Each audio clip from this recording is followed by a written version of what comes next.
We got a little bit of time, you know, because it's time to party. What category are we on right now? What category are we on right now?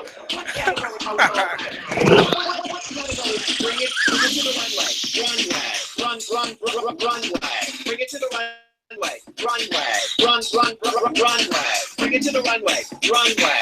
Runway. Bring it to the runway. Bring it to the runway. Bring it to the runway. Bring it to the runway. Runway. Bring it to the runway. Bring it to the runway. Runway. Bring it to the runway. Runway.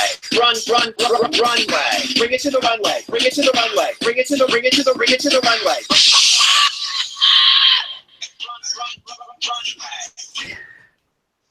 We're live. I thought it was appropriate for this episode. Go fig. Nice. Are we ready to officially begin? Brady, take that thing off your face. I'd like to keep it on, please.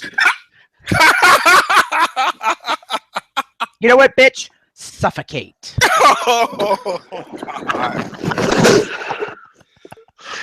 Oh. I know I've been away for a while, and I know you guys did the show last week, but Brady, did you tell these two what Alaska did? Yes, we saw it. Oh, the trigger word? No, and she came out in the mask. Well, I posted it on Facebook. Yeah, we saw video of it. I saw the video anyway. We saw her lip sync the Valentina face crack of the century, lip sync crack of the century. I'd like to keep it on, please. I like Whatever, bitch. All right, well, let's officially begin.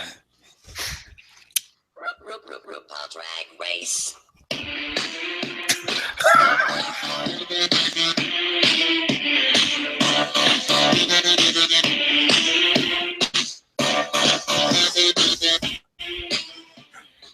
Hey, kitty girls, it's June 13th, 2017, and welcome to Cubs Out Loud Drag Race T-Time, Season 9, Episode number 12. 12. And we are almost motherfucking done with this season. Yay. Just a little bitterness in that. But anyways, hey, for those of you that aren't aware, I'm Gary, and with me are my co-hosts. Hey everyone, it's Damon. Hi. Welcome to the runway. Hi, it's Chester, and I've got something to say, but I'll wait. All right, Jasmine Masters. Hey, before we continue on, this week we are joined by extra special guest host. Hi, I'm a sinus infection that showed up last week, but still is stuck around. Brady. Aww. Sad Yes. face. Brady Tibbers has joined us yet again, and we got a lot to discuss. Crazy things have happened for us here. But that being said, I don't think we have any feedback per se. No, but I got some. All right, Oh, go you right ahead. do. Only because I was watching last week's episode because I wasn't here. So, get my... Oh, girl. Oh no, girl! What what are you doing? Brady, I don't have googly eyes. But I love googly eyes. And everybody loves puppets. Everybody loves puppets. Damon, Yeah. the Wizarding World of Harry Potter was awesome, and I'm sorry you weren't there. Oh, boo. Love And- you mean it, but still. And Gary, yes, the meet and greet was extremely controlled, as I talked to you about. And finally, penis. That is the one sound clip I don't have at the ready. For this episode. Although I probably should. I was trying to get other things put together because this episode was just chock full of things, which I think we're about to get into. Is there anything else, Chester, that you would No, like to that's present to the class? All right, so let's jump into it. Thoughts on the episode? I have just the briefest of clip though that goes with this. Okay. You'll probably recognize it if you watched episode 12. Mayday, mayday, mayday, mayday, mayday. Yeah. Oh, Trinity, Trinity, Trinity, Trinity. Best gifts in confessional this season. Definitely. All right, so thoughts on the episode. I'm going to go first. And I have a clip to play that kind of explains my opinion on this particular episode. So hopefully this is loud enough and plays well enough for y'all to understand. These girls are major, and all of us are hungry for that crown, so I may have to resort to other means. I don't know what that means. That sounds shady. It did sound a little tiny-hearted.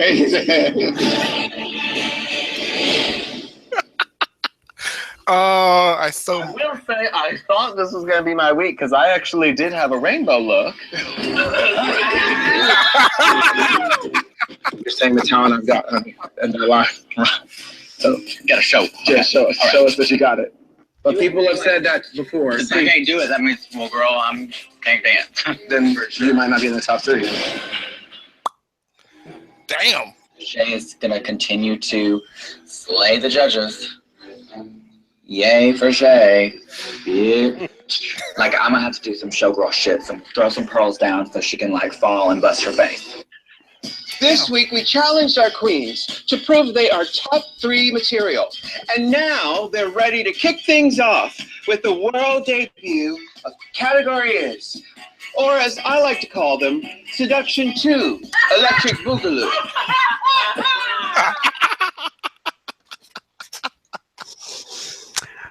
My thoughts on the episode. The shade of it all. I don't think in history I have paid attention to an episode that more shade was fucking thrown left, right, center, up, down, you name it. Yeah. Is RuPaul and the contestants, all of them. Yeah.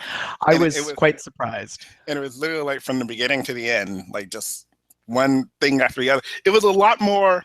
There was a lot of shade in like, I think this last episode, and I think it's kind of boiled over into this one with the whole like they know it's the end, and they're like, especially the queens, they know it's the end, and they know they're kind of gunning for the end, and it gosh, I mean the whole like Peppermint in the confessional talking about the potential, like the Tanya Harding thing was just epic. I got to do something. I'm like, damn. Yeah, that's some definite shady shit. And then from that to Trinity and the pearls, and yeah, I'm like, sabotage. Like, come on, let's. I mean, I hate to say it. There would be a part of me that would like to see that. I know it sounds terrible, but like, there are part of me that would like to see what's up. I mean, there have been queens before that have done sabotagey kind of things in the past. Fifi, and it's something that if I like that kind of thing, I know it sounds weird, but it's just like, yeah, we're not all perfect, and let's be a little bit more drama-y, and that works for me. Yeah. That's all I have to say about the episode. Like, it as a general thought, the shade of it all. Wow. Okay. Damon? Well, for me, it's a very familiar challenge. It reminds me a lot of All Stars 2. So, yeah, I mean, it was one of the things that kind of impressed me but didn't impress me, I guess, was that there was a lot of the whole, like, you get to do a rap, and you get to do this choreography, and then you get to perform live on stage. Yeah. It's not something they haven't done before, but it was good. I won't say it was great. There's some definite hits and misses with regards to some of the things that were done. But overall, it was there was a familiarity to it. I like that they took this song and were able to do these little things with it, just like they took, Read You, Wrote You in the All Stars 2. So yeah, those are my thoughts. Chester. I didn't see anything negative that happened that made me question one queen over the other. I didn't see anything positive happen that made me think one queen was stronger than the other. This entire episode was very flat. Like, to me, there was no highs, there was no lows. Like, everybody went out there, they did what they were supposed to do, they looked good doing it. They all hit all the marks that they should have been hitting as far as, what's getting judged. And that's why we got the ending that we did.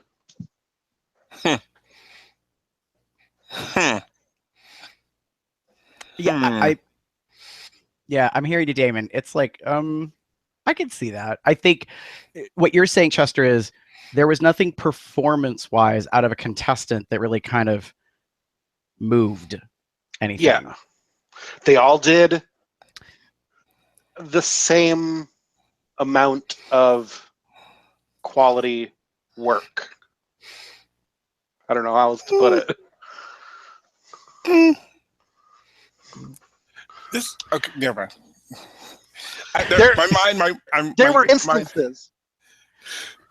There were instances where some particular queen did something different than the other queen. Okay, Sasha, for instance, her coming up over the back of the stage and crawling, I enjoyed that. But I expected that for her. I didn't think it was great. Like, oh my God, that was so wonderful that she did that. She's so much better than everybody else. I didn't get that feeling. I was just like, oh, nice. Okay. This isn't any kind of negative criticism. It's just the way that I viewed it. I understand.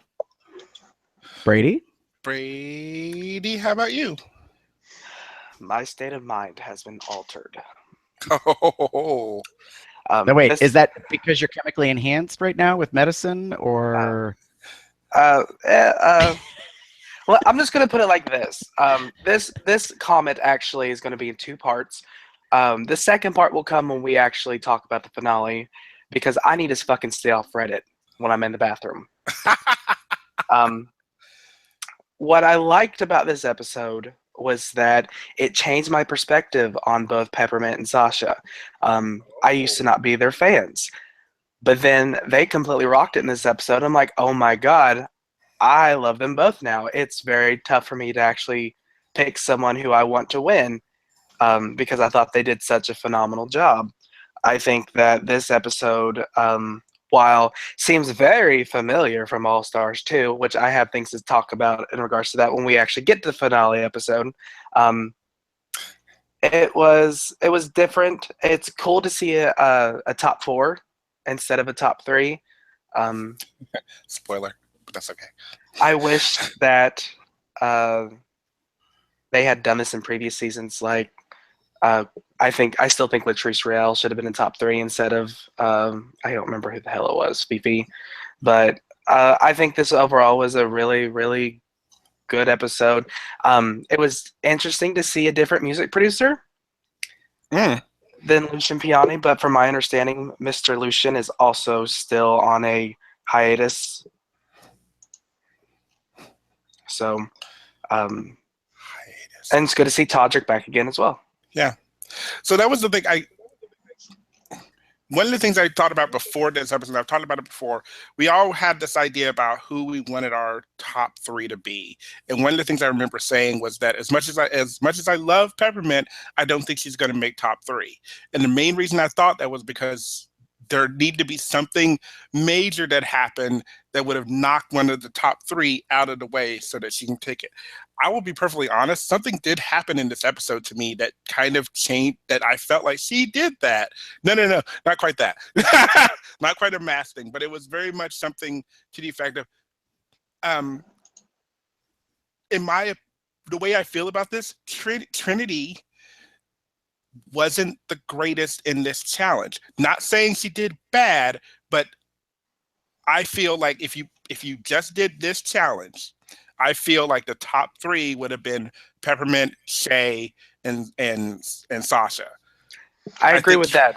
If yeah. Trinity hadn't made her bits funny, it was flat for me. Yeah, and it was just enough, and it was like, oh, okay, you're full of plastic and silicone. We get that. We can tell, literally. Like, so like, yeah, and that's sort of, and her choreography and stuff was okay. It wasn't the greatest, whereas you had the rocking to me performance of Peppermint. She did a really great job with the performance. Her rap, whatever you want to call it, was really good. It just all kind of worked for me. And that's where I thought, okay, if anyone was going to fall at this point, if we had done a top 3, which we all know we didn't do a top 3, there's a top 4, it would have been, I feel like it may have been enough to move Peppermint up into top 3 if they had done a top 3.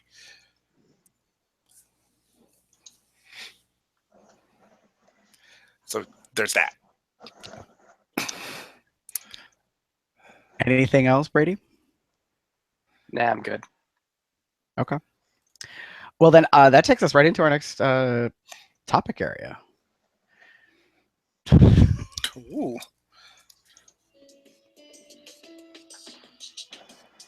Yay!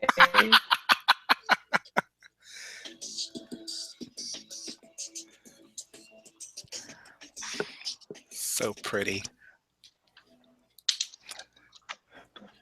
I'm so confused. What the fuck is that? I thought you watched last week. I did, but what was that? That was the well. That's our alternative Untucked intro. Oh, because a certain guest host who's with us has PTSD apparently from the piano teacher regular Untucked intro music. Well, I'm gonna admit that I skipped through parts of the show, so. Gasp! Really? That's okay. We love you anyway. Let's move into Untucked. So, hold up. Let me see if I can find, because what you missed. Oh, dang it! Now I'm not going to be able to find it. Well, I wasn't prepared. I didn't think I was going to have to give the other because certain one missed it. Let me see if this is the right one. I hope I saved it right, because that was the whole point of it. There's a little, yeah. So this is last week's, which is not even matching technically this week's nor any other week.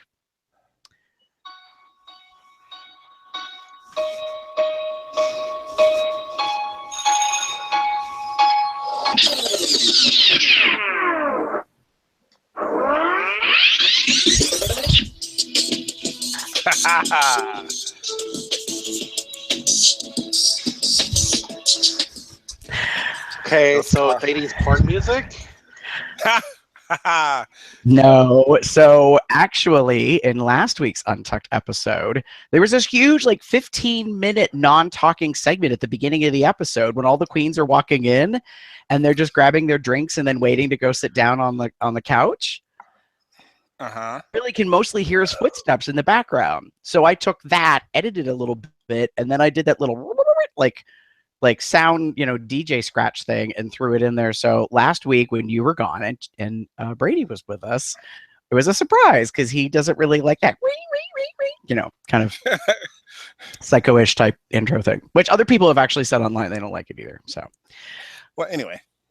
Hence, I took out all that stuff and I just left in like the little kind of loungy jazzy thing, because I have tried to find very unsuccessfully the original Untucked intro music, which doesn't seem to exist anymore, because if you recall, they redid Untucked. So there's been 3 versions ish. 2 formats was the Atelier Illusions Lounge, and then there was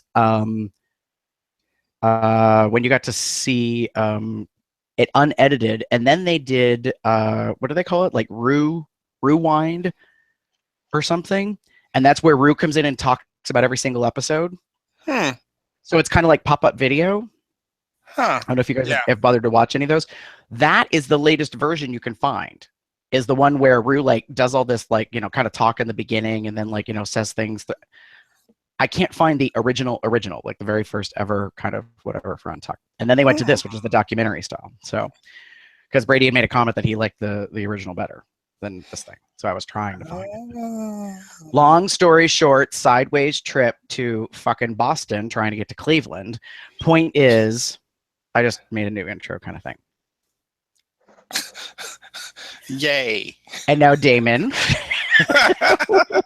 what did you think of Untucked? So one of the things I really liked about Untucked this time around was it was very, you know, we've gone back to the whole, oh, we're sisters, oh, we're loving each other and we care for each other. And the thing that one of the things that I liked most was they talked a lot about what they learned and what they got from the experience, which we honestly don't normally get. And I think it has a lot to do with the fact that we had a top 4. They all had to, you know, pack everything away because they were all leaving. They all had to, you know, talk about each other. I mean, they didn't know when they were first starting the Untucked, but, you know, it kind of definitely became a part of it. And that was one of the things I really liked, was that they gave each queen an opportunity to kind of answer questions about what they've learned, what they thought of the experience. It was very nice to kind of hear that, where we normally don't. Maybe after the fact we may get that, but now I like that we got just maybe a taste of it because of the fact that all 4 are staying and going into the finale. Okay. Chester? Yes, Chester, sorry. I will agree with you. I enjoyed listening to each person tell their story about, or a little bit more of their backstory for their photographs that Rue showed them on the show. And I will say one thing. The part that I liked most is when they walked in, they're like, "Oh my God, there's Hamburger Mary's!" And it just happened to be that I ate at Hamburger Mary's on last Friday night, and I ordered the mac and cheese balls. They are fucking delicious as hell. So Chester, you are officially approving of Mary's balls, that they're very tasty. I've been there. I've been to Hamburger Mary's before, but I don't remember any of the food. Like, I know I had a burger and fries, but this time I was really paying attention to what I was ordering. So for once in your life, you actually gave the thing you were shoving in your mouth the proper attention it required? Wow. Rude. Where's that fan? Fan. Oh, you mean this one? Yes, that one. Maybe you should turn it around first, bitch. Oh, no. Talk to some of the people that I've been with. I'll make sure they correct you. I'm just poking fun at you. So the reason why I was giggling a little bit earlier was because you said balls of the Hamburger Mary's variety. That's what you were going to talk about. And I was like, oh, this should be real interesting. They were so good. So, okay. So little sidebar, describe them. Like, I mean, is it just because they're mac and cheese, right? Yep. It's deep fried mac and cheese. So what makes them different or better than a lot of other places? Because, like, let's say it's okay. So the inside was filled with mac and cheese. Their mac and cheese is good as it is on its own. when I got them, the outside was still crispy, you know, from being deep fried, and the inside was cooked all the way through. Like it wasn't too hot, wasn't cold or anything. Because you know how when mac and cheese gets cold, it kind of like congeals and loses its taste, this mouthfeel. It didn't do that.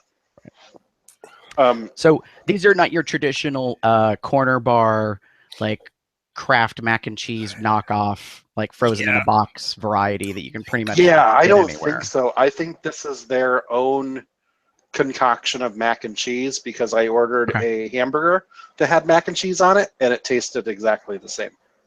Oh, okay. So the reason I kind of asked about that is because I think it's Shay makes the comment about the mac and cheese balls the first time Hamburger Mary's appears in Untucked. Like she just calls them out, and I'm like, okay, these are a thing apparently. Like so.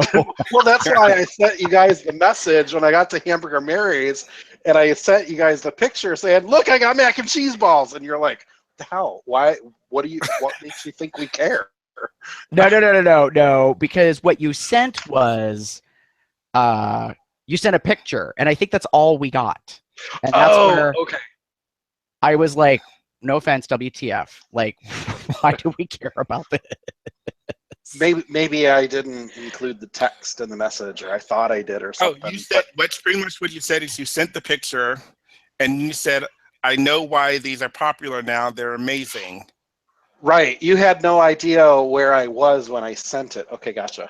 Yeah, it was like right. Oh, there's something with for the viewing audience at home. This is what we gotta. This is what shows up on my phone. Okay, so like I just get a picture of round fried things with a sauce in the middle and like powdered, presumably cheese, and that's all it says. And then and then Chester says, "I know why these are popular now. They're amazing." And I'm like, okay, I don't know what the fuck they are.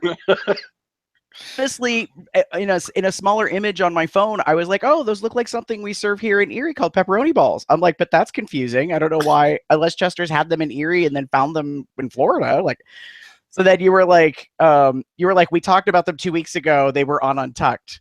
And I had to think about it. And I was like, oh. Hamburger Mary's. So the key important thing was the balls. I went to Hamburger Mary's for dinner. Yay. You're muted, Grady. I guess I kind of assumed that you knew that's where I was going because of the previous text when I said I was at Pulse and then said I was going to Hamburger Mary's. Whatever. Anyway, the mac and cheese balls are good. Go get them. Speaking of, I guess, food, Brady. They're Chester approved. You can put them in your mouth and you'll like how they taste. Is my microphone working now? I like balls. Yes, you're now live again, Brady. We don't know what happened. I don't know what the hell is going on with this thing. What I was going to say is that picture is like, oh, look at that doily underneath the mac and cheese balls. Now I got to go back and look at the picture. There is a doily, yes. Is there? I Yeah. don't remember the doily. Oh, girl, I guess there is. They trying to be fancy up in them Hamburger Mary's. Yeah. I was too busy noticing that there was like a greenish drink and some straws. Like the doily is white and so is the plate. It didn't really stand out to me. Anyways, that's not why we're having this show. Our viewers are so annoyed right now. Well, we could still sidebar. Hey, Damon, do you remember Hamburger Mary's in Cincinnati? Yes. It was quite good before they had to close down because of copyright infringement, and they switched to Roxy's. Actually, what happened, and this is the story. So another sidebar, kiddies. So it was Hamburger Mary's when I moved here. Not too long after that, they decided, because it was Nigel and JC who also run Below Zero and do Tilly's Lounge. They own Hamburger Mary's too, or at least Nigel did. Anyway, doesn't matter. So they decided to leave the franchise because the franchise was getting a little too expensive for them. So they left the franchise and became became Universal Grill. And literally, it was kind of the same thing, but obviously they didn't have the Hamburger Mary's name. So it was a lot of they didn't really change anything in regards to the interior, etc. Then Universal Grill, he decided to close, and I can't remember why he decided to close. But he closed Universal Grill, and then someone else, I think a lesbian and her partner, and then another guy bought it and changed it into Roxy's. Okay. And Roxy's was sort of meant to be like this, burger, kind of hippie place, and it just became known for like really, really crappy service, just to put it bluntly. Really, really crappy service, and not the greatest food, because it was not the same. And eventually it closed down too. It closed because people stopped going. Womp womp. So womp womp there. And now it is the Office of Veteran Affairs. Wow. Yeah. Yep. So that's what Hamburger Mary's now. Like, there used to be a place called Carol's on Main, that for one time was a Union Cafe, Union Station, if you know that from Columbus, which then closed and is now a funeral home or funeral parlor or casket, something like that. So anyway. So comfort food, that's what I've got written down. This Untucked to me was interesting. It was just very, oh look, it's an Untucked episode. Nothing really special going on except for them eating food and chatting and having some fun and being sisters and being lovey-dovey. And I think the most interesting part was actually watching them all pack up at the very end and then getting in the van together and leaving. Yeah. I think that was really nice. I agree with you. It was it was nice because they were all very friendly again, and it was gone back to that whole like, oh, here we go with them being sisters. We've talked about this before. This was very much the therapy race, as we've called it. And this would kind of harken back to that, whereas a couple of episodes before and that, we've kind of had that whole like, oh, we're kind of having some issues, what have you, and fighting and blah blah blah, and there's Nina over there just dead to the world pretty much. So yeah, it I agree. It just was very flat. Like Chelsea was talking about with the episode, I liked it because of the emotions, which was good to have, but yeah, it was okay, decent. Gary, how about you? We four queens of season 9 are okay. Yeah, like, so it was in that it had a lot of closure. So there was a lot of like working independently, doing your thing, trying to do stuff, and like, okay, and then there was all that shade being thrown around. Understandably, and I kind of agree with this. Another podcast I listened to had a really good point that Todrick was really kind of pushing these girls, like telling them like it is. Like I put it in the shade clip, but like he does say flat out, like, then you're not going to be in top 3. Do you know what I mean? Like, it's really simple. And he helped guide them. The only thing about that I didn't like, is a little bit of sidebar, was that he said he was going to meet them where they were and push them a little bit beyond when it came to the choreography piece. So that kind of bothered me in a way of, at the same time, is that really fair? Because that means you're customizing to all 4 of them instead of making them all do the exact same thing, which is a little bit more comparative. But anyways, so I just said we 4 queens because it was really, just 4 good competitors that highly respect each other and get along and don't have drama issues, really. we eliminated the two biggest ones in the last couple episodes. So Yeah. we didn't have this consistent, you know what I mean? Like, or like, you know, we kind of got rid of.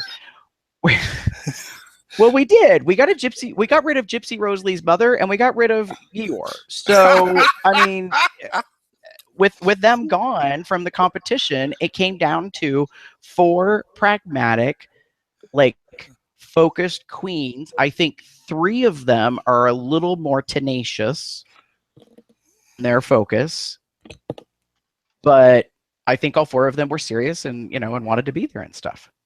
So, yeah, that was kind of it. So I don't know how else to say it. Oh, there was one sidebar. I didn't put it in the notes. I want to know if one of the techs on the WoW Presents recording crew or whatever got his ass chewed out. Did you all see him walk through the background of Untucked? I did. The I caught it. couch, and that motherfucker goes right through the back of the camera, like in shot, and walks over to the table or cart or whatever. I don't know if it's the like the, not the commissary, but like, you know, the It was the liquor cart. You could see the juices and stuff on it. So he grabs something off of it and walks back off. And if I'm not mistaken, it's one of the guys that got redone in the Crew Better Work episode. Huh. I was like, balls. I was like, bitch, just because you've been on camera once does not mean you just get to walk around this place like you are no longer a contestant. Like, he's like, I want to be YouTube famous.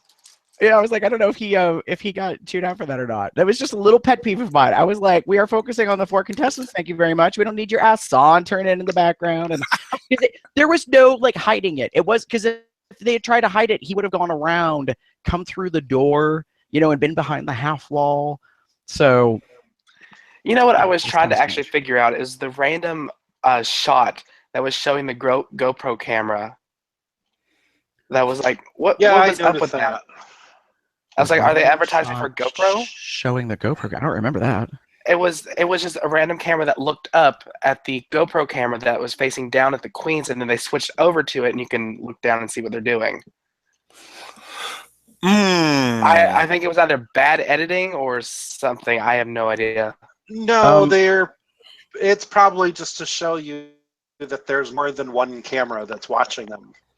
That would make sense. Because they can't always have the camera guys in there, and that's how they get those super wide shots of the entire room with the girls and the crew and the stuff going on in the background. It's because they use the GoPros because they have such a wide angle lens. Okay. I think it's a couple of possibilities. I have no clue. It could be a promotion for GoPro. Kind of unlikely. Because when they do a promotion, they make me sick. You know, it's a little over the top. It could have been accidental in the edit, but something says it was probably intentional. We just don't know why. Perhaps like they needed to cover up for something because they didn't have a good shot of anything else. Maybe Chester's right. You know, it's more about art direction. It's kind of like, hey, here's for any of you geeks out there trying to figure out how the fuck we do this. This is one aspect of it or something. But and do you all know like that right to the right of when you're watching Untucked, there's a black curtain and then it's the next space that they use? Yeah, it's because that's the stage, isn't it? No, it's not right. I think it's the workroom. Like it's the wall, like it leads into that third wall or whatever type thing. I caught that in one of the episodes. I was like, wow, that's kind of crazy.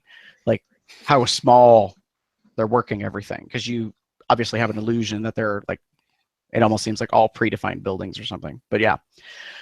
So yeah, for me, it was just the 4 queens, and you know, although it was unintentional, I did find it slightly comical for about 3 seconds that Shay was channeling Nina Bonina Brown when she tried to sit down on the couch. And, you know, decided to wear that, you know, outfit for her final runway look. And there was a part of me was like, bitch, did you never think you're going to have to bend? There's another part in Untucked where she's, and I don't even know if I can do it, but she's sitting like this the entire time. She's at an angle. She's trying to be yeah. cute. She was drag queen version of planking, I think is really what that was. So yeah, it was interesting. Yeah, no, so I hate to say it, Untucked was just I think we're all saying the same thing. Yeah, it was okay. You know. I will say this though, I found it quite comical, even though they didn't show everything. I don't know if they actually did everything, but Sasha was the one who, right before they went back to main stage, was like, I would like all of us to do the runway again. Like, Yeah. just imitate during the runway and explain your outfit. It's the explain your outfit that doesn't ever appear. So I don't know if they skipped it when they did it or if that got edited out. But it did crack me up how they had been listening to this song so much that they had the damn thing practically memorized. And so they were just off the top of their head, you know, be able to kind of rap it out or whatever. It cracked me up to no end that they were able to do that. Yeah. So that being said, are we ready to move on to our next topic? Oh dear, what is going on here? By the way, since we're totally derailed for the moment, hi Nick, officially. So anyone out there who's watching us, we've got a live chat going on YouTube, and so we've got a follower. And when oh really? Sorry. Go. Brady. That was just honestly. That was awesome. I know. I just saw his that he's thrown in. Don't you judge me. All right. So, girl, there is no judgment here. If you're a gusher, so be it. I don't care. Takeaways. So, I'm a fruit by the foot. Go. All right. Takeaways. Chester, what are your takeaways from our almost last episode? So for me, there's no clear top. And there's obviously no clear bottom. Wait, so you're saying they all verse? I'm saying that, well, you know what? Maybe I should rephrase that.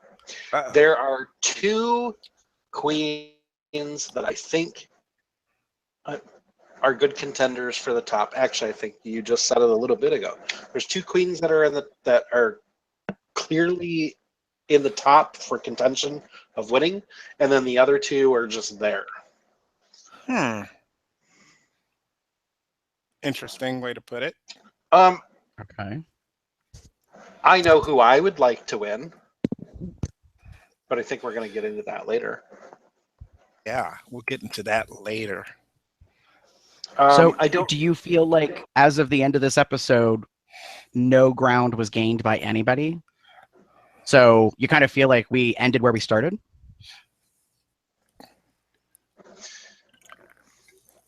There are three individual queens who have been consistent through the entire run of the show. Like, they showed up with their brand and they stuck with it and were themselves the entire time. There was one queen, Trinity, who I didn't think was very good at first, and then she went up very much like Adore Delano did during her season. I've made that analogy before. Yeah, I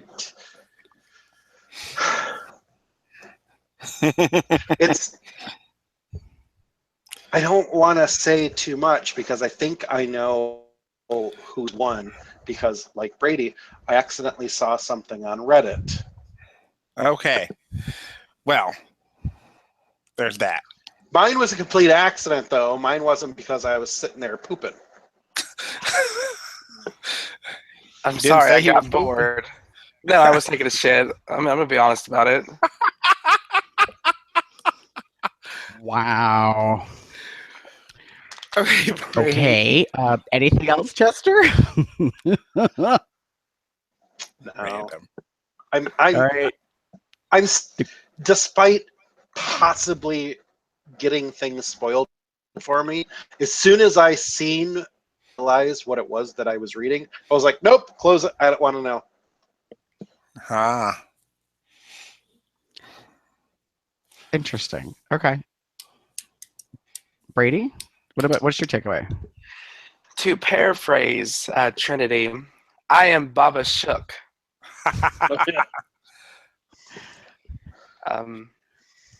That's really the only takeaway, because when she said that she was shook, and all those memes from the Babadook for Pride came out, and I was literally just laying in bed cackling, my voice halfway going on, oh my God, Baba Shook. Oh. But no, it was a really good episode. Two Queens changed my impression of them throughout this episode, and it really showed how much they've progressed to even do that, because usually once my mind's set on something, that's usually what it's going to be, but this is the first time that's ever happened. I think it's going to be interesting to see what happens in the finale, even though I sort of know what happens, but we'll get to that when it happens. Okay, I can't wait to talk off air. Anyways, because I don't know what both of you know, and I have lots of questions now without you maybe revealing certain things, but I don't want to get into a contest about other people. So anything else, Brady? No, I'm good. Okay.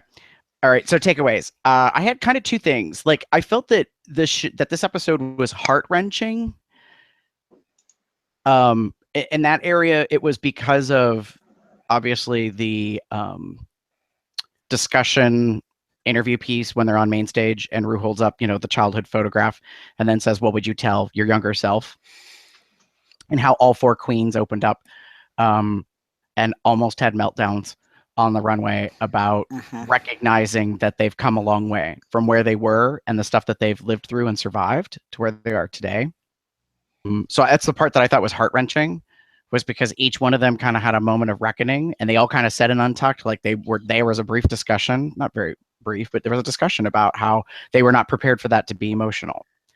And what's interesting is on another show I listened to, the hosts and the cast, I think, were talking about the fact that this question is coming. Like, it's kind of, you're going to be asked who should go home. You're going to be asked why you should win. And you probably should expect some family emotional heartstring shit. Especially one possible question is the one that gets asked, which is, what would you say to your younger self thing? But I think all the queens were basically saying it didn't matter that they were, I don't want to say they knew it was coming. I mean, after the first one got it, the other three probably figured out, I'm going to have to answer the same thing. Yeah. They were like, yeah, I wasn't thinking it was going to be that emotional. No matter, I think I saw the same interview program that you're talking about, and somebody had responded with, even with you knowing that it's coming and you can prepare for it, it still doesn't prepare you for the question, because you're not put on the spot because you know it's coming, but at the same time, you're put on the spot because all of a sudden you have to be vulnerable in that moment. True that. Right, and I think, it's going to sound really awful, if you're really smart about being a competitor, the way you win over judges and potential votes, if voting has an effect on the ultimate outcome, that emotions move people. So I'm not going to say that anybody lied, and I'm not saying anybody acted, but if going into something that resonates with people, you know what I mean? It grabs them, it does stuff. Hence I said heart-wrenching. I think that, that's something that can be effective. I'll put it that way. But the other part of my takeaway was, it goes from heart-wrenching to, has the show gone soft? And here's the reason why I asked that question. If there was anything that bothered me about the end, which we've already discussed before, so it's not really a spoiler alert, them go to the top together. So there isn't anyone eliminated. We don't end up with a top 3. We end up with a top 4. I think in a way that's sort of a disservice. People watch the show because there's drama. Like, yeah, it's entertainment, blah, blah, blah, but there's a little bit of drama. So by not eliminating anybody, it was kind of meh. And you didn't give anybody that like opportunity to hurt, to process their grief, and then to grow. Everybody just sailed on. So I think that's unfortunate because had one of the four gone home, it would have kept the competition like at the front. Do you know what I mean? Like there would have been a taste of this is still real. This is still a thing. Instead, we ended it the way we did. And this was what, last August, July, when they recorded it. So now we've had months and months and months, you know what I mean? And we've gotten to this point. Yeah. So I'm like, that's a long time to prepare. Not only for the crew to make up the finale and figure out what they're going to do and all that kind of stuff. And if there's going to be, customized final songs that all four of them are going to perform solo, like has happened the past couple of years, I don't know. So that's where I kind of think it went soft a little bit. Cause I'm like, I don't know if it really does the viewing audience any service or the competitors, because think about it. If one of those four had been eliminated and sent home, all we would be talking about nonstop is whether or not it was fair that that fourth person got cut and didn't make it to the end. True. So I will say it this way. I'll run through the four. If Trinity had been eliminated and not made top 3, there would be a lot of discussion about whether or not it's because she's a pageant queen, whether or not she really pushed herself and excelled, and whether or not pageant queens will ever win the title. Had been Shay who had been sent home, there probably would have been a lot of consternation about how could you send someone home who had like basically killed a third of the competition with 4 wins and blah, blah, blah. If you had sent Sasha home, there would have been probably a lot of talk about how could you be so affirming of a queen who's artistic and, intelligent and thinks things through and learned that she doesn't need to explain herself to be herself. Yeah. Like, how could you send her home? And then Peppermint, I think the controversy around her, if she went home, was about the fact that she came out as trans this season. And whether or not that was a whole issue, because does that mean that trans women will never be able to win? They can compete, but maybe they won't actually get to the end. I'm not saying that that's the reality. I just find it interesting that like all of that just gets skipped. We kind of like fast forward through the commercials, and now all 4 being in the finale. So to me, that's a little weird because now you have a 1 in 4 chance possibly of winning if they're all on even ground, which I don't necessarily feel that's the case. And now when we go to watch the finale, I'm going to be like, okay, so are we actually going to eliminate a 4th 3? Or are we going to eliminate 2 and have a top 2? Do you know what I mean? Or are we really going to have all 4 of them side by side holding hands when it comes to the final reveal? So now Brady and Chester might have insider scoop information, apparently, because Reddit's all full of shit. That people apparently know what happened, which I sort of raised an eyebrow about, but I digress.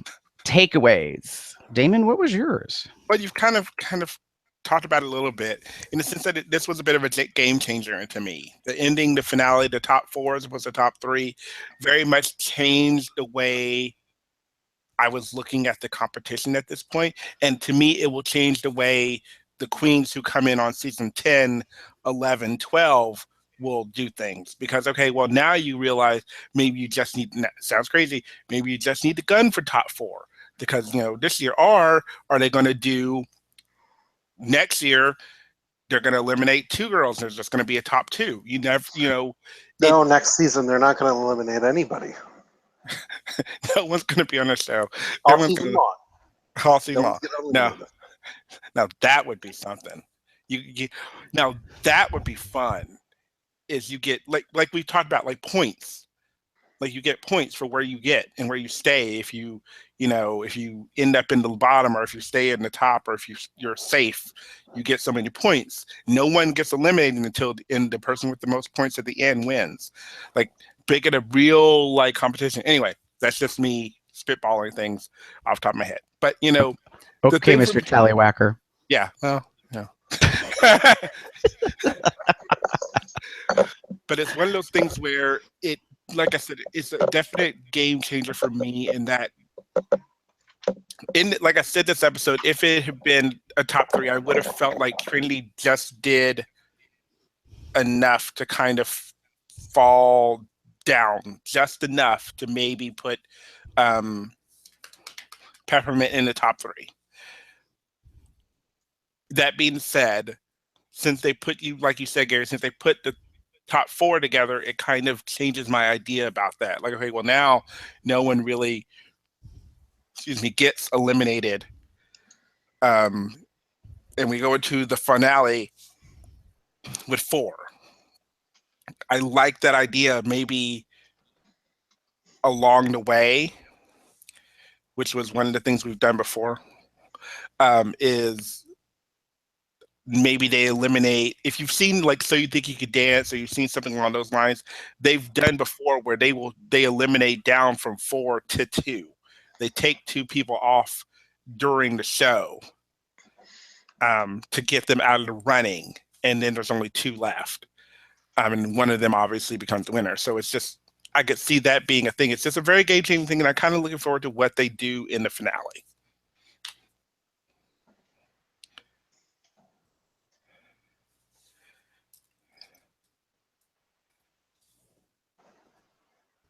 Yeah.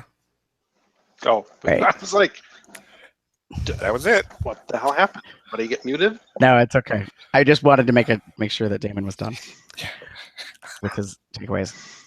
Are we ready to move on? Sure. All right. Or not. Here we go again.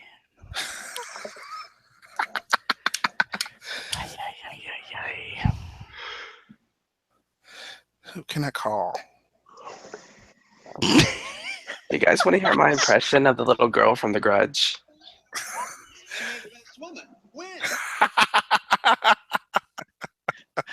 I was waiting for Brady to tell me I needed to talk, and then it was going to play. But anyways. Yeah.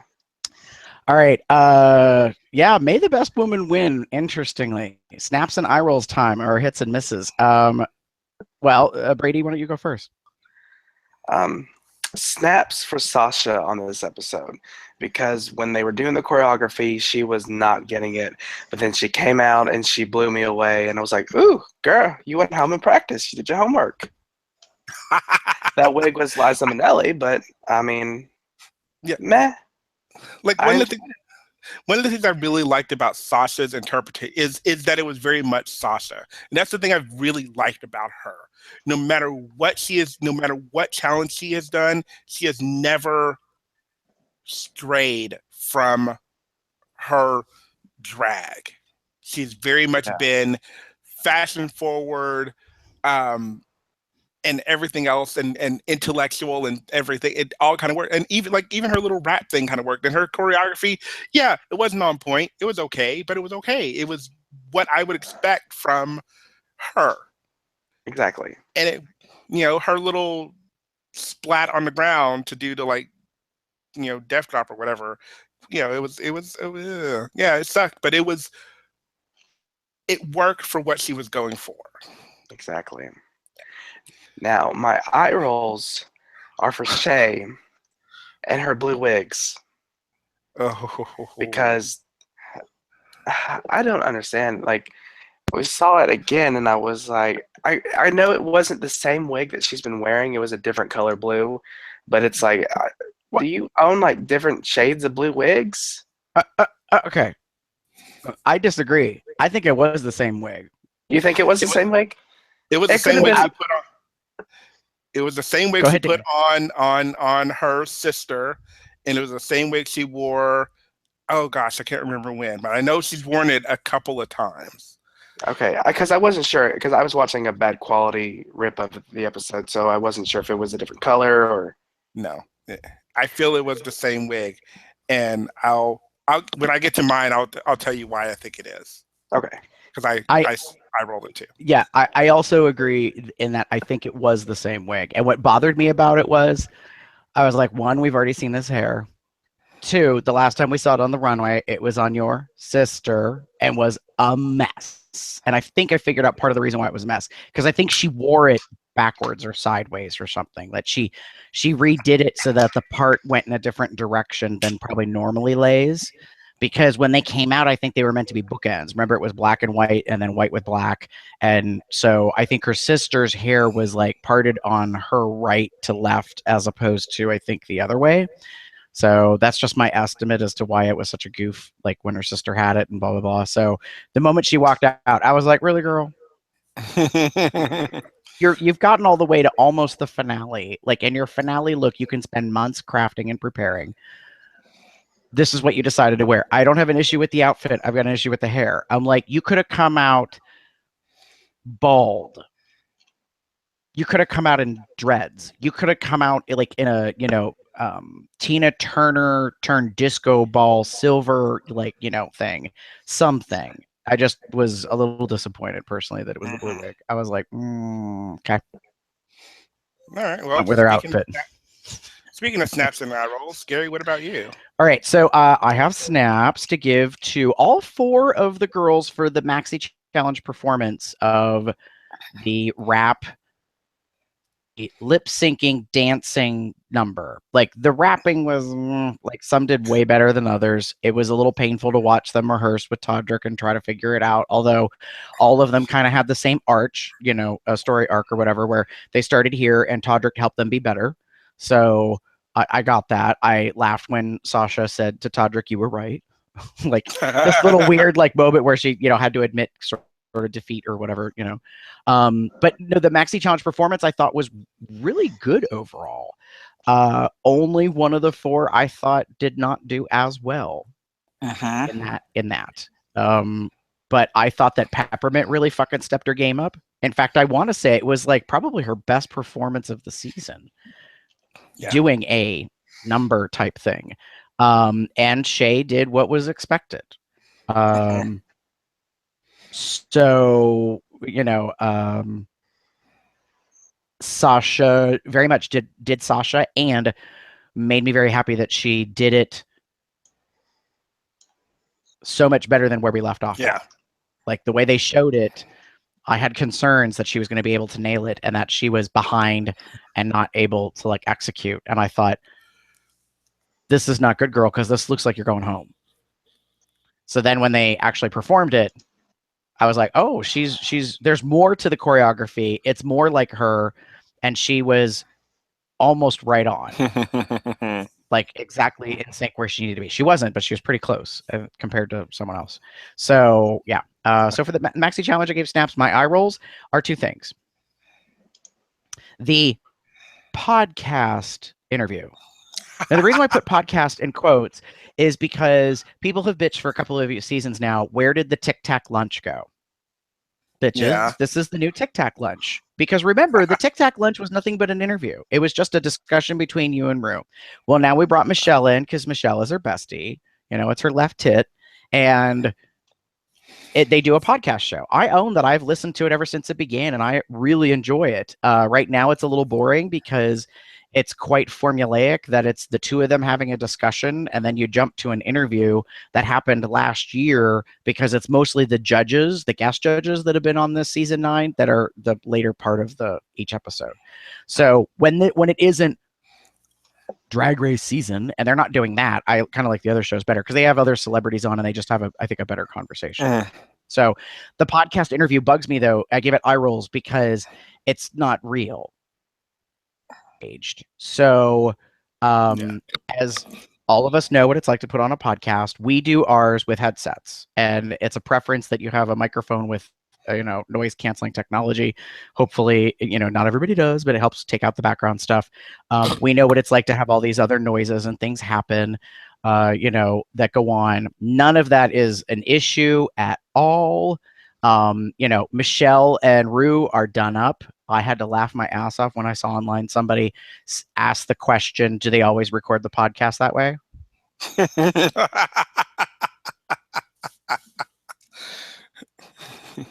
Hell, I have to put on a shirt to do this damn show. Clary, you high? you mean does Rue always get? Oh hell no, honey. This is the only podcast, quote unquote, that she actually gets done up for, and that's just because it's for the show. These interviews never get released.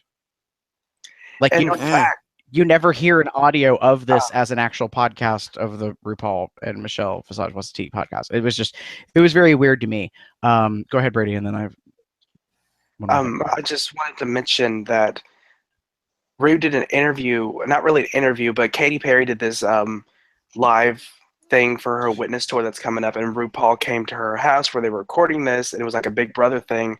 He actually showed up in a hoodie and pants, like very pedestrian, and actually I listening to him and talking, it's very interesting to go watch this interview. I highly recommend it, but you can see RuPaul even says it very often that only for the show does he get in drag anymore. That's it. Yeah, he's revealed, he's pulled back the curtain many times and said, when you see us on judges panel, he's like, I'm not wearing shoes. I'm not wearing hose. Like I got slippers on. I might not have pants on. Like, he's like, because there's a reason why you only see me from here up, because I need to be comfortable in my drags. Like if I'm going to be on camera, for half a day or whatever. So, yeah. So like the mic placement was a little annoying. But the last thing I want to say is that it's obvious that it wasn't really a podcast, because while Rue and Michelle did radio, terrestrial radio for years as co-hosts and stuff, and that's kind of what they've replicated via their podcast. And it bugged me because she wouldn't move and she wouldn't emote. And part of it made me think like, bitch, you did not fill yourself up with Botox. So I get that you are very precious and scared about your hair and your makeup, like about your mug and your look, like changing or being a problem. So I think that's why she just kind of gets all wooden and she doesn't really move a lot. And her questions kind of seem, I don't want to say pointed, specific. And there's been a criticism by a former contestant from a couple seasons ago that was on, I think, a different podcast, and flat out said how disappointed she was when she made it to that thing. It was the first time they didn't do Tic Tac Lunch, and it went to the podcast or whatever discussion, and she flat out said she didn't like it. She said it to her, and I'm paraphrasing, fourth party, that she has a piece in her ear and she's being fed what to say, what to ask, and it's very controlled. And so that now, unfortunately, isn't stuck in my brain, and I'm watching this scene or these scenes technically over time, and it was kind of bugging me a little bit, because that's not us. Like, while I like us to attempt to be professional, we're not, like, we're not even whores. We're not getting paid for this. We just do it because we like it, because it's, so that thing about it being a podcast kind of bugged me. As far as, I get it. It's a product promo for their podcast and blah, blah, blah. But still, like, at least attempt to make it look a little more real. Yeah. Is for Shay's chest. It wasn't awful, but it was noticeable. And the fact that it's noticeable and it's like supposed to be top 4 to top 3, you shouldn't have let that happen. Yeah. Like, while Nina Bonina Brown basically had one set of titties. Yeah. And she wore them every single runway. At least they matched her skin tone and looked correct. And has a brown bra underneath her outfit, which is weirdly like cut out right over the cups. Like, it just was so distracting, because at first I was like, what's wrong? Like, I thought that, like, I honestly thought for a second they were real boobs. Like, somehow she had fattened up her chest. I don't know, and like kind of got a little cleavage going on, and she was kind of like overflowing her cup, or something weird was happening. And then I was like, what? And I look and I'm like, no, I'm like, that's a bra. And I don't understand. I was just. Well, I'll because this is part of my eye rolls. I'll go ahead and get into my eye rolls just for that part alone.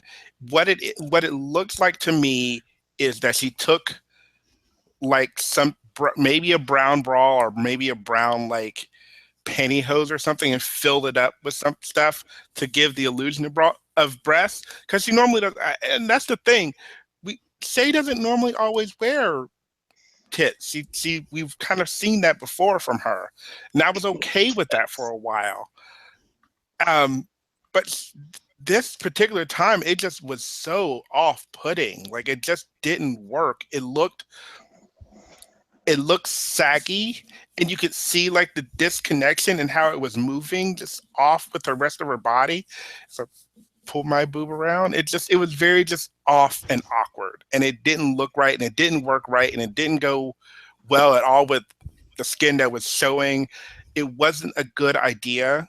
I would have rather her had done nothing at all and just kept her skin there and maybe done some contouring of something than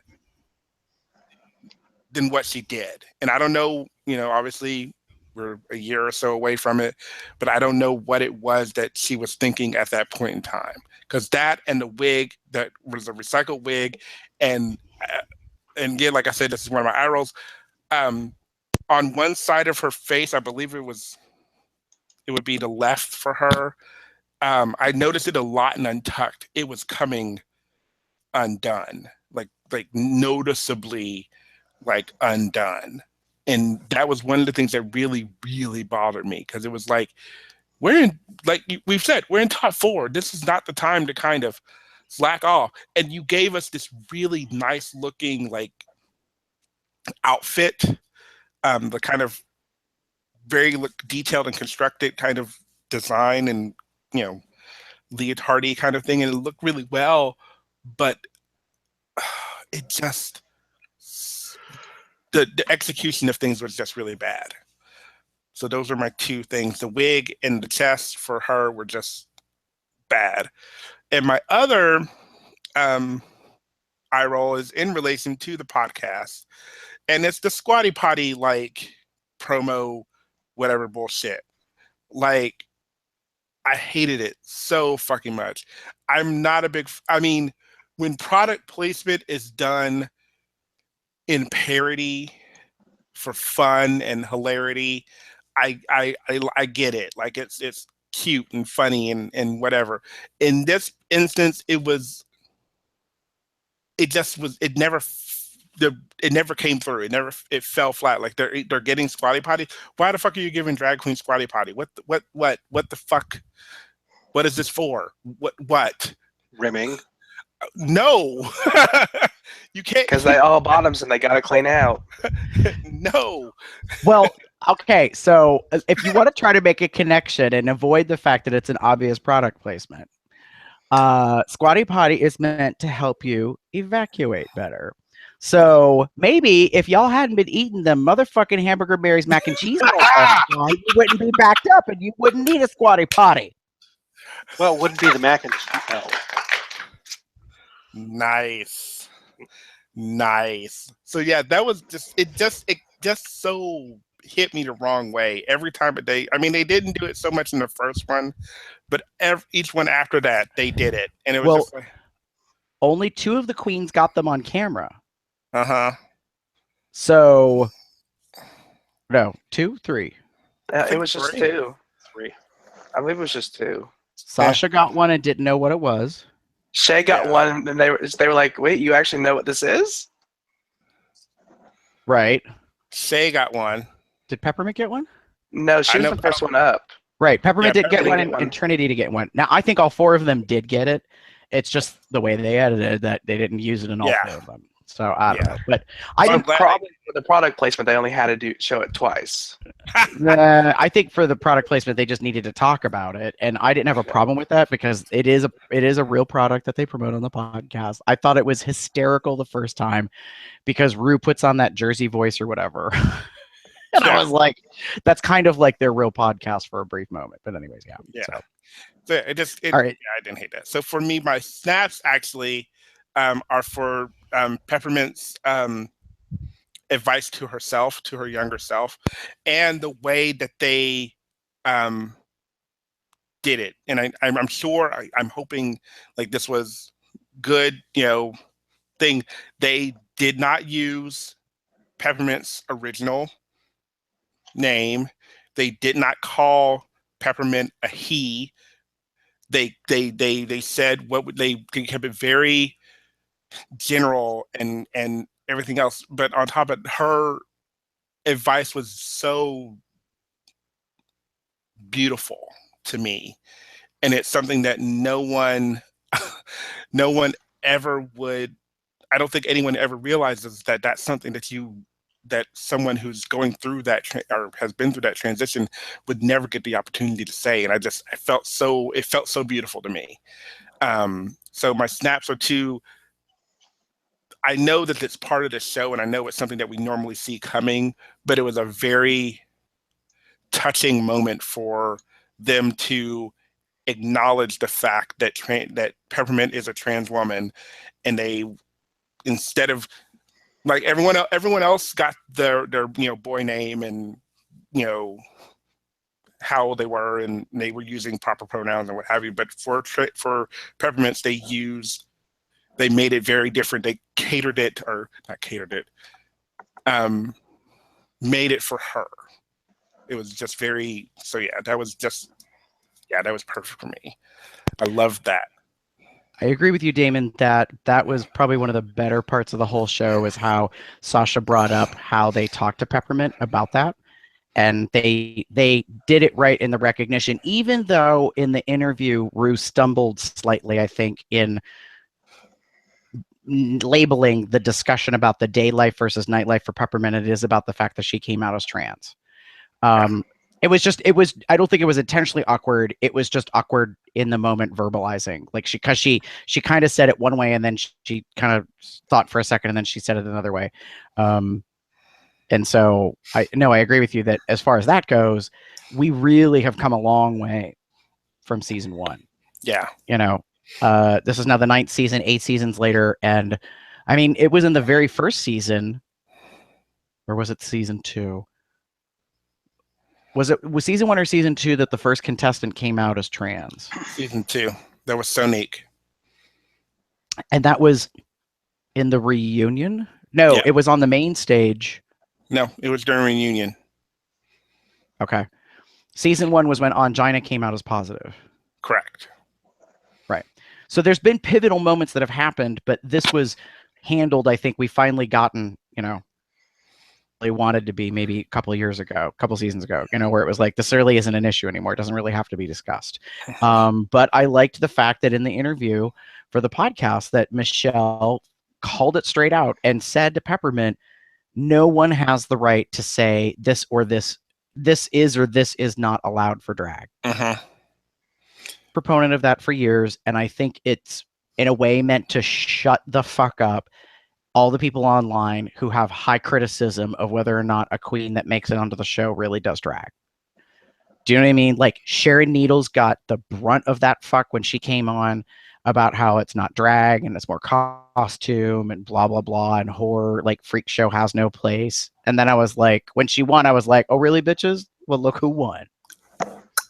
Right. So I think the point of the show is there's room for everything. And then look at the Boulet brothers out in LA.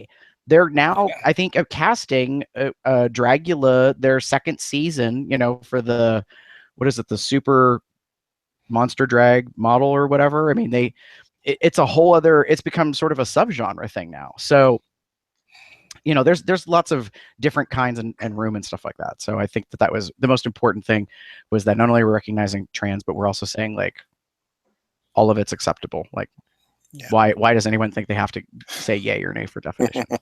That being said, Chester, your snaps and eye rolls. My eye rolls are for Sasha.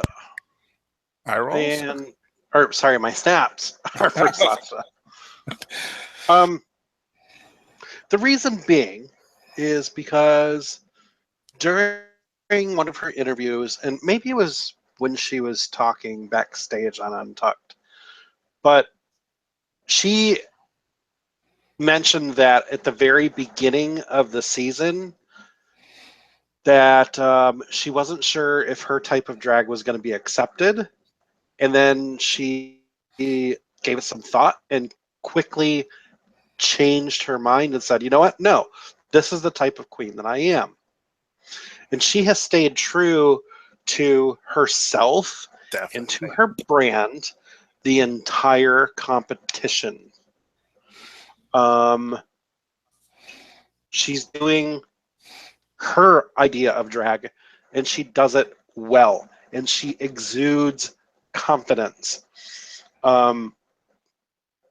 Look at when they had Todrick Hall out on the stage, and they were going through their rehearsal, and Todrick is, worried that Sasha's not going to get it, and Sasha says, "Look, I understand that I don't get it right now, and it's going to take me a lot of work, and this is a challenge for me. But I guarantee that by the end of this, I will get it." And she did. Yeah. And that has been her MO this entire season. I think, yeah, one of the things that I've loved about Sasha is that she's smart. I know it sounds crazy, but she's smart. Like, she knew, yeah, I'm not getting it right now, but that doesn't mean I'm never going to get it. I got it. I'll get it. I just need a little bit more time than what we have right now for me to get it. She didn't let it defeat her like some of the other girls, that when they get faced with that challenge, that they're like, I'm not going to do very good at this, and then they just give up. She's like, I don't know if I'm going to do very good at this, but I'm certainly going to try. Yeah. And that's the best. I think that's the best part, is that she never gave up. Like, she didn't give up on her drag. She didn't give up on her brand. She stayed true to herself. And more so than that, she allowed herself, she fit the rules, quote unquote, around her drag. Right. So, like, we're going to do a rainbow challenge. Well, you could do what Alexis did and do a god-awful, like, rainbow print thing, or you can do the color blocking rainbow, like the different colors that are very bright, and come up with this really conceptual idea. And then she came up with the remove the hat and had the house on her head with the rainbow flag. Genius. Awesome. Fit the challenge, but it was her style. Her and just overall, she's definitely stayed true to her brand and her style of drag. And I loved one of the things she said in the when she was talking about why she should win the competition. She said that she didn't say that she necessarily was the future of drag, but there's something to consider is the future of drag. And that just really caught me, like, yeah, that's a really great way to think about it and approach it. I don't think she approaches things differently. She approaches things intellectually, but she gives great art and work to everything she does. Right. My eye rolls, I don't really have any for this particular episode. Yeah, I didn't like I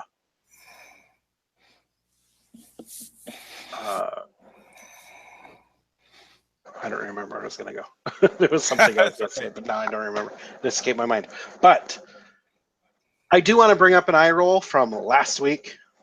Uh-oh. And that was the fucking lighting again.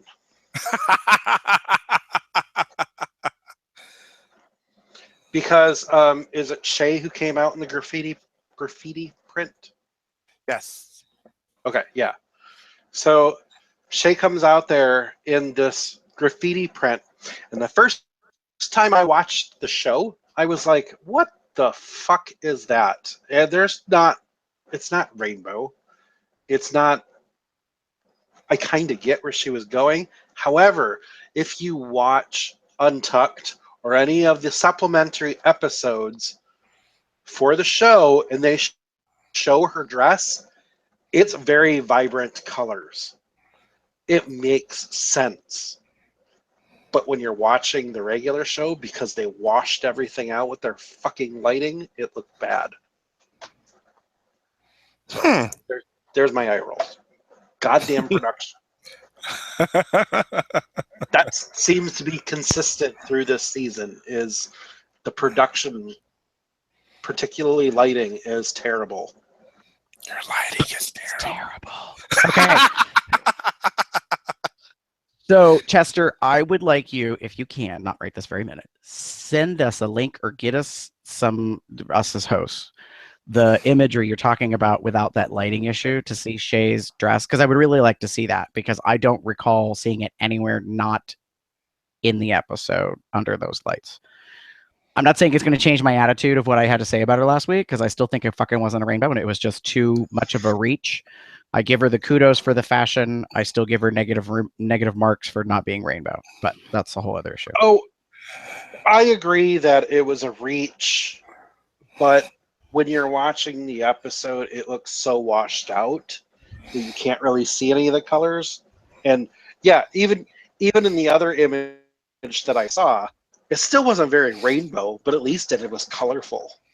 Yeah, you'll have to. We'll look at that. Shall we get into the closing? Yeah. All right. So closing thoughts. To my co-host, I rearranged the doc a little bit so it makes more sense. There's kind of two things I thought we should talk about in terms of, because we're going into the finale. I think there are two big winners, quote unquote, possible to predict. The first one is miscongeniality. Gonna get it. Or whether or not we think that there is a clear someone's gonna get it. And most of us, unfortunately, are kind of in agreement.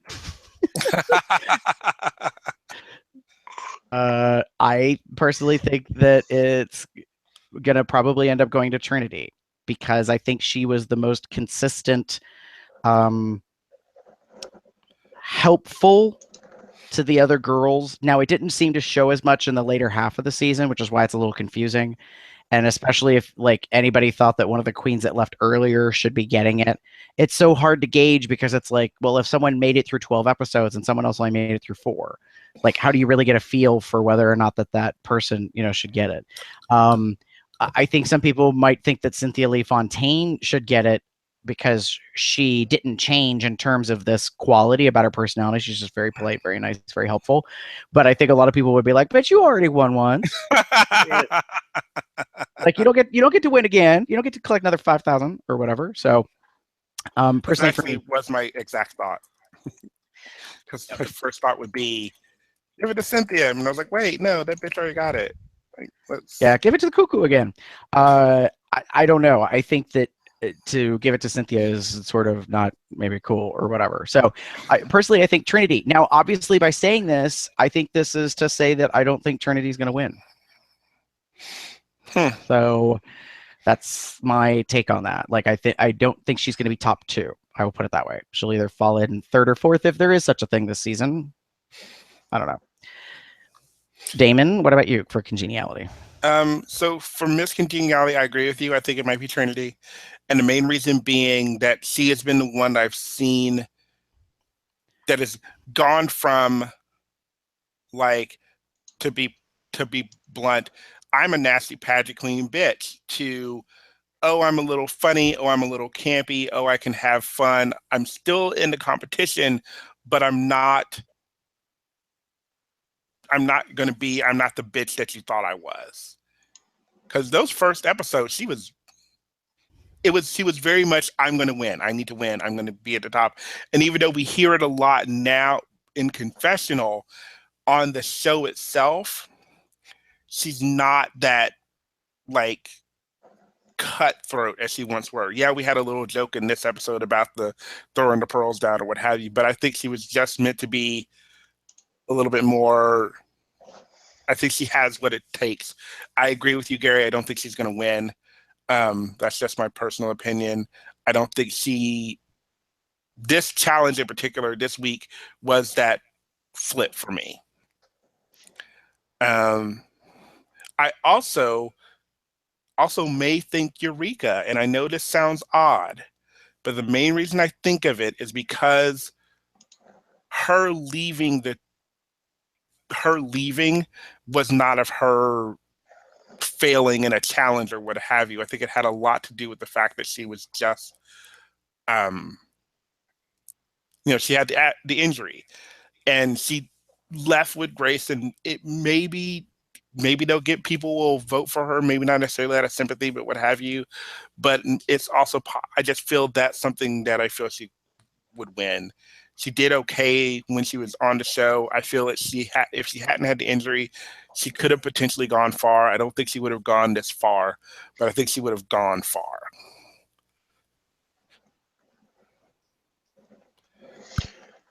Chester? I don't think it'll be Eureka just because we know she's coming back. True. That's the only...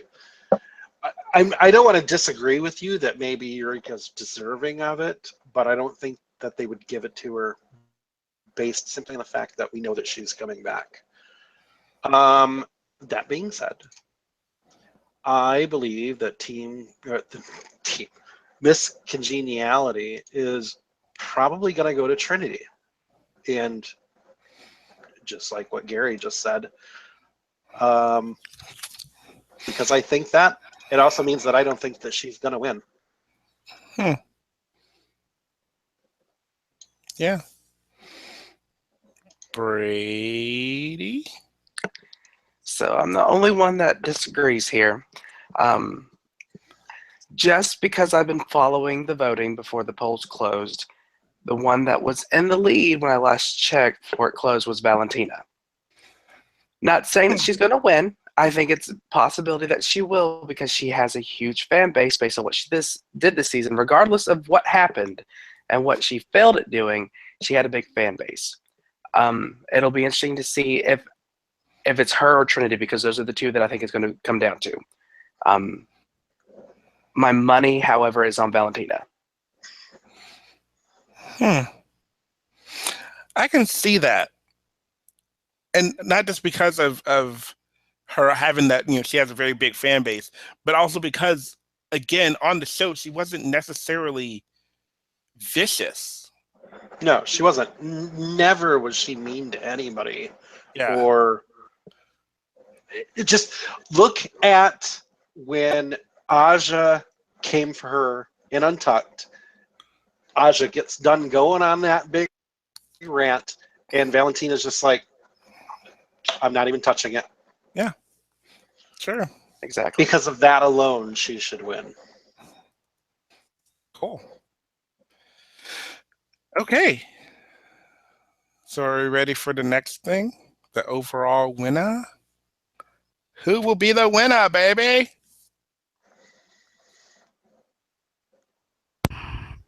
So for overall winner, I think it comes down to two things. It's a matter of confidence versus attitude. Those two things, I think, represent two specific contestants. So I will say this. I do not think, as already revealed, that Trinity will make top 2. I also think Peppermint will not make top 2. As much as I like Peppermint, and I don't think she would be I don't think there would be any I don't want to say missteps. I don't think there would be any issues with Peppermint winning. But Peppermint just didn't seem to have enough. Like, we're at that point in a competition now where every little thing kind of stands out. And while Peppermint did, I think, really, really well in the performance, her runway look, I was not a fan of. Her hair was amazing. Her makeup was kind of crazy good in that it was very like if you looked at Untucked, I was like, wow, like that's a bug. Like, you worked on that shit. It's multi-layered. There's a lot of stuff going on. Like, in a weird way, it's kind of like if I could have like splooged a Galaxy Universe NASA photo across your face. Like, it was so like kind of like wildly like, blended and ethereal and sparkly. Like, I mean, there's just some crazy things going on. I noticed it more in Untucked. I was like, wow. And the hair, I mean, it's like it's a sculpture, it's coiffed, and interestingly, in a way, it was almost like she was channeling Rue's look. But it stopped at the neck, and then the outfit that she wore, I was just like, girl, I don't understand why you chose this big ball gowny kind of looking thing. I don't think it was great for me. And so I was like, we're down to the final four, and if I really wanted somebody to like kind of stand out more, you're the one that I thought could have done better, because I had no issues with the performance or the outfit in the performance. Do you know what I mean? It was a little strange to me. So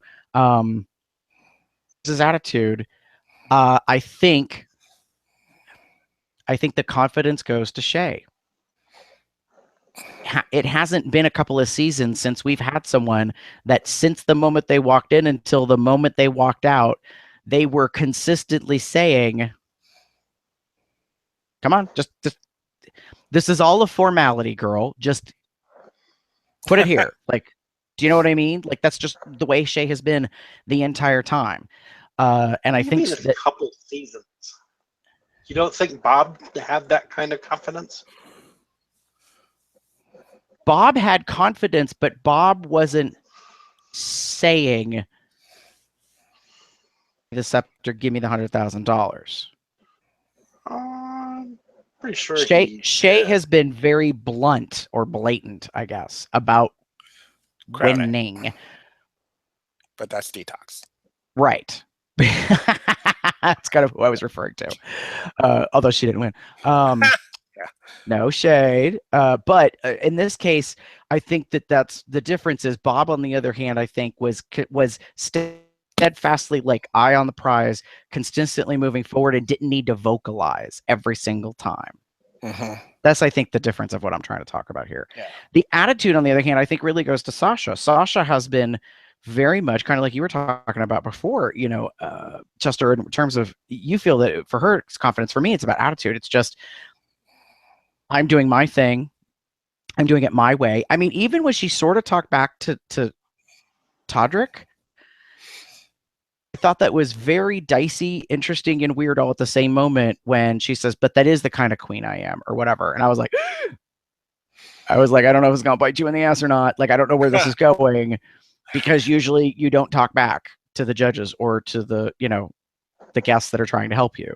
And I don't think she was trying to. I think she was very uncomfortable, very nervous, and was trying to like find herself and figure out what it was. And then, very interestingly, all of a sudden I was like, she really got into it. I was like, oh, this is different. She came across like she was channeling some of Alaska. And do you know what I mean? Like the quirky, odd, weird, but was self-confident and like in your face. Like I was like, oh, all right. Like, but I have seen, notably, of all the final four, Shay's is the only queen that I've actually seen videos of her doing stuff and has been blown away. Visual arts queen. I don't know what to tell you. Like, if she brings to the international stage the shit that she's been doing back home in New York, it's in a different plane. It's in a different world. She uses projections. She, you know, has minimal body movement. She's not a you know, a Kennedy Davenport. She's not, you know, all over the place, bebopping around and singing and swaying and stuff. She's very artistic, and it's pretty amazing. So for me, it's very much about attitude that she has. So, yeah, I think that's kind of what it comes down to. I will be perfectly content with either of them. If I had to make a prediction, it seems obvious that Shay's going to win. But if you really want to upset the apple cart, you give it to Sasha. And then you watch everyone freak the fuck out. Because everyone's going to be like, but Shay had 4 wins. And you know what I mean? Like, they're going to do the tally thing, and they're just going to rack up all the stuff, and they're going to be like, it's obvious that, you know, you should just hand it to her. But it's not a clear win. It's only week 12. She didn't win 10 motherfucking, you know, challenges. She won 4. So that's where I think you get a possibility it's going to be a little different. Damon, what about you? Who do you think the overall winner is going to be? Well, for me, as I wrote, who I want to win versus who I think will win. Who I want to win, and I know this sounds crazy, I want Peppermint to win. And the main reason I want Peppermint to win is I think what I have seen of her overall has been a beautiful person who is real, authentic to themselves, but is still able to entertain and wow and get people funny. Her lip syncs are awesome. Like I know she's done it a couple times, and that means she's been in the bottom a couple times.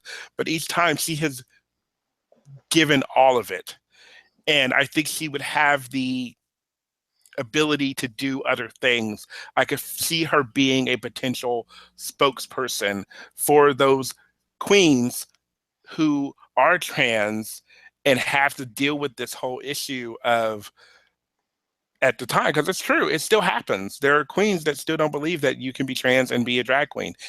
There's just the way it was.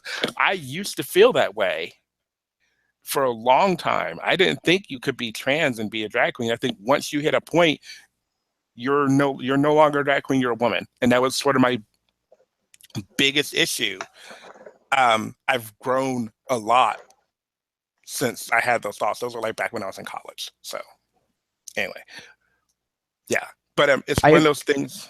Go ahead. I agree with you, Damon, in that a long time ago, back when I was in the scene, there were a couple of girls locally that were pre-transition or early stage transition, like they were taking hormones, but that was the end of it. Notably, they were younger. They were possibly like Trinity has been, or not Trinity, sorry. Peppermint has been very outspoken about how individuals that, especially, trans women, find themselves possibly considering or going the path of sex trade as an income base. And so I think that happens, and that's unfortunate. I also agree with you that at that time, I mean, we're talking, oh, hell spells, like 96, 95 to 2000 is the time frame I'm talking about. There was definitely like women do not do drag. Mm-hmm. Like, yes, there were drag kings, but that was different. Yeah. So like men in dresses portraying women is drag, or women in outfits portraying men is drag. And like that was how black and white clearly defined it was in a way. Yeah. And then it's changed over time. And so remember when Carmen Carrera was on, like there was a lot of issue about her and her body. And then she came out afterwards as trans, and how, everybody started questioning, if she really was trans during the season. Not that she wasn't, but you know what I mean? Like there's just a lot of swirling around that. And so I think that it's definitely big that we've come as far as we have to this point. Yeah. So okay, so that's who you want to win. Who I think will win is Shay. And the main reason is because she's had 4 wins. She's never really, she was only in the bottom once. She's been pretty consistent throughout the competition as sort of the front runner and the person to beat. And she has that ability, again, to perform really well, to act and do something outside of her normal comfort zone. She's shown how much growth she has done. There have been a couple issues here and there. So I'm kind of like, that's sort of where I feel who will win. And the only reason is because that's what makes the most sense. When you look at it, dollars to donuts, you sit there and you look at it and you go, okay, yeah, that's who makes the most sense. Chester? Who do I want to see win, and who do I think will win? Sashay. Nice. Really, girl? Really? You're gonna take the 2 queens that everyone thought should be a couple, that are already coupled to other men, and you're just gonna blend them together into some hybrid for the winner? Wouldn't that be an awesome mashup of them two, though? But What, you're talking about them like Kai? I don't. Where are you going with this? no, as their own, like a gem fusion. Oh, you guys don't watch Crystal Gems. I do. How dare you? I have seen some of Steven Universe. I may not be completely caught up to date, but Do you even know what a never gem watched fusion it. is? Brady. It's on my watch list. Brady. I absolutely love Sasha's look, her brand. I have seen bits and pieces of different performances of hers, and I think it's all fantastic. Maybe that's my artist side coming out. I don't know. But every time I see, oh my gosh, look at this performance that Sasha did, I'm blown away. And Shay, I think she's just really great all around. So for me, I will be happy with either one of them winning. I won't have a problem if any of the four win. One of them was robbed compared to the other, or this person shouldn't have won because of this. I believe all four of them have what it takes to have gotten them into the top four, and I will be satisfied with whichever one gets the crown. Me personally, I would like to see Sasha, Shay, Peppermint, and Trinity in that order.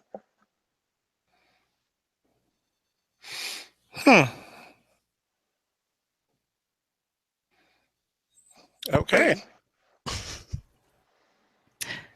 Well, my money is on Miss Sasha Velour, mostly because thanks to someone on Tumblr, they made this picture. I don't know if anyone here has ever played Dragon Age Inquisition, but they made the reference between her and this character Solus, which is an elf, and I lost my damn shit. And I was like, yes, we need this to happen. I want her to be the queen just because she looks like this character now, and it made me laugh so hard. But no, I think that overall, watching this season and watching this last episode, Sasha was the one that truly made me change my opinion of her and just what she did throughout this season and just what she did in that last episode. She deserves to win.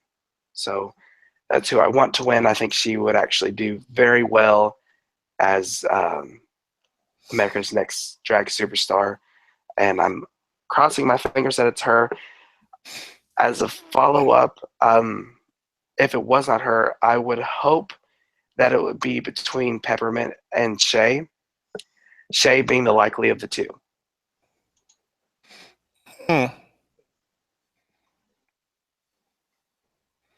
Yeah. All right. Well, there we are, I think. Would Right? help if I'm not on mute. That being said, I was like, I don't hear Gary, so what's going on, bitches? we are 10 days away from the finale.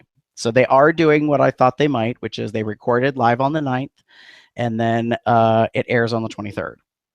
So we have that going for us. Well, so we get blessed with some time off, and I believe some of us might be able to watch it live when it airs. So that'll be another piece of the puzzle to come. You know what's going to take place. But in the meantime, if you would like to get in touch with us, you're more than welcome to. And quite simply, you can go find us at cubsoutloud.com. You can also send us an email to cubsoutloud@gmail.com. Or if you want, you can call us and you can leave some, feedback, messages, love letters, naughty stories. We'll do it. We'll play it on the show. You can call us at 361-COL Talk. That's 361-265-8255. If you are online with the main social media type stuff, you can type in or use an app and then simply go Cubs Out Loud, lowercase, all one word. Facebook, Twitter, Google Plus. I don't know if we have an. I know we got a Tumblr. I don't know if we have an Instagram or a Snapchat for our own You're not. podcast. Well, I'm sure that'll be solved soon. And if you want, you can go to bearunderground.net and join the COL group over there and say hello to us over there. And of course, iTunes, you can rate us, Stitcher Radio, you can give us a thumbs up, Google Play, and all the rest of those platforms. Leave us some feedback. We'd appreciate it. Help get the word out. If you would like to get in touch with me, you can find me online primarily as GareBear73. That's GARBEAR73. Damon? And you can find me as Theater Cup 79 on Bear Underground, Growler, Tumblr, not Scruff. Well, you can find me on Scruff, but you can't find me there. And Twitter as pup_Umbra. You can find me on Tumblr or Twitter under the name The Pup Up There, or various bear dating sites across the net under the name Pup Shutter or Cupcake76. And you can find me somewhere not medicated on cough syrup and Sudafed under the username Pup Tibbers or Ragnarok Cub. Pup Tubbers? What? It sounded like you said Tubbers. I'm sorry. I'm losing my voice right now. We know. But that's okay, because we're going to end the show here.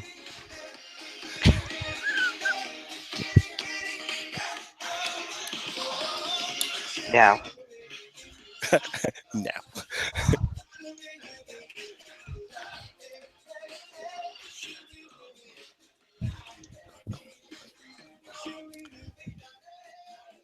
Work. I've got a fan too. You worked that. Oh, girl, this cocktail I've been drinking tonight that's almost gone, it was giving me a hot flash. I'm like sitting here like, Well, we should probably say goodbye. well, we could say goodbye. There is that to be done. Sheer amount of fans at Tidal Wave. They were fucking everywhere. There were a lot of fans. Well, I'm not the fucker who decided to go with Men of the Den around the world and drink in every country, and then in China watch half your group by fucking fans, including, mind you, a fan that I swear to God is at least 3 to 4 feet from edge to edge. Okay. Just for the record. You got that going on. That particular fan was like somebody's decoration in their hotel room, and they took it off the wall. Nice. Well, all right. That being said, my name is Jasmine Masters, and I'm a crystal gem.